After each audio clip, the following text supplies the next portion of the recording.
We're now hearing from constituents in some traditionally red districts right now complaining about what they say is the chainsaw approach and saying that it's been done very sloppily, the cuts to jobs and spending. How do you respond to that criticism?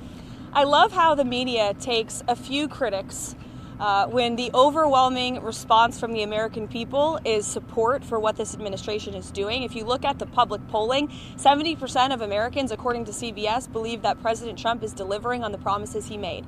And there should be no secret about the fact that this administration is committed to cutting waste, fraud, and abuse. The president campaigned on that promise. Americans elected him on that promise, and he's actually delivering on it. And this is something that Democrats promised they would do for decades. President Trump is just the first president to get it done. Let me ask you about the fraud, if I can. We can all have our own opinion about what is wasteful spending, and Republicans have praised the president for cutting wasteful spending, but fraud, of course, is a crime. So have you turned over evidence of fraud to the Justice Department, and when should we expect to see those indictments? It's a clever question. First of all, I think all Americans would agree that funding mastectomies in Mozambique is not something that the American people should be funding, or DEI programs. I think it's fraudulent that the American government has been ripping off taxpayers in this way. And we also do know there has been extensive fraud, particularly if you look at Social Security. In fact, according to an IG report from the Social Security Administration, there was $71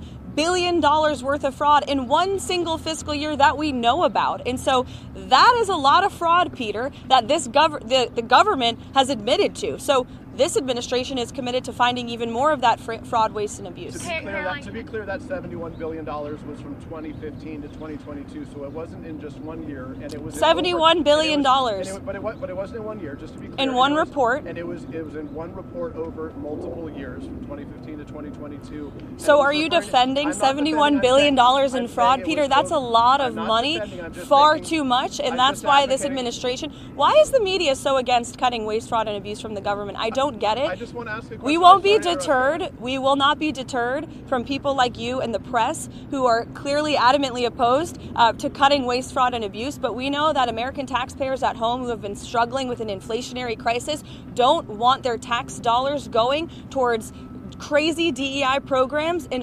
countries overseas. They also don't like the fact that there has been $71 billion worth of fraud in Social Security and improper payments going out the door. That's a problem that needs to be fixed, and President Trump is going to fix it. That's your fifth question. Elena, do you have anything to add?